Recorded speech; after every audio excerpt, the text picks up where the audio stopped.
My name is Dominic Fratangelo. My father, Nick Fratangelo, was a great storyteller. Growing up, anyone I met that knew my father always had a story to tell about him. Here are a few of his stories. My dad was born in Aliquippa, Pennsylvania on July 5, 1913. When my father was 6 months old, my grandmother, Teresa, became terribly homesick. The whole family returned to Castellina del Baferno, a small town in the mountainous Abruzzi region of Italy. My father stopped formal schooling at age 8. He began his apprenticeship as a stonemason.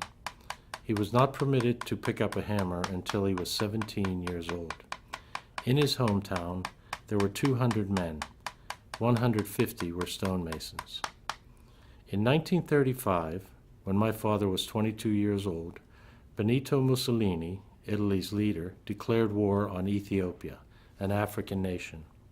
My father volunteered for service and rose to the rank of sergeant in the Italian army.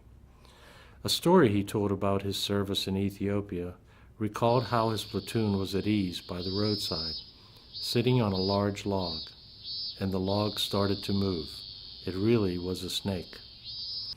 In 1938, my father came back to the United States. He did not have to go through Ellis Island since he had been born here. He settled in Aliquippa amongst the large Italian population. This made it easier to acclimate to America. When World War II broke out, of course, he was drafted. He was never sent overseas. He could barely speak English.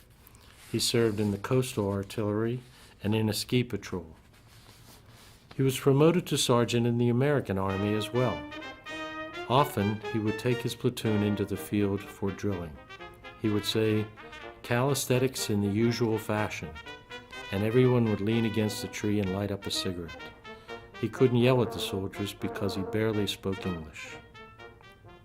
After the war, he met my mother, married, and raised a family. My father took great pride not only in his heritage, but in being an American. One 4th of July, he carried my 3 sisters, while my older sister and I held onto his legs as he took us to watch fireworks in the park. I had the pleasure of working with him and saw that he was quite a craftsman. Once we spent the whole morning building a fireplace together. After a lunch break, my father tore down all the work we had done in the morning. When I protested, he told me, "Son, people are going to look at this fireplace for 100 years. I have to make it right." Even today, I can still drive around the city and see my father's handiwork. He spent time during his retirement hanging around in Market Square in downtown Pittsburgh with other retired friends. One day, Mayor Caligiuri came by and asked everyone, "Who is the mayor of Market Square?" Everyone pointed to my father. Yes, my father was a great storyteller, but then his life itself was a great story.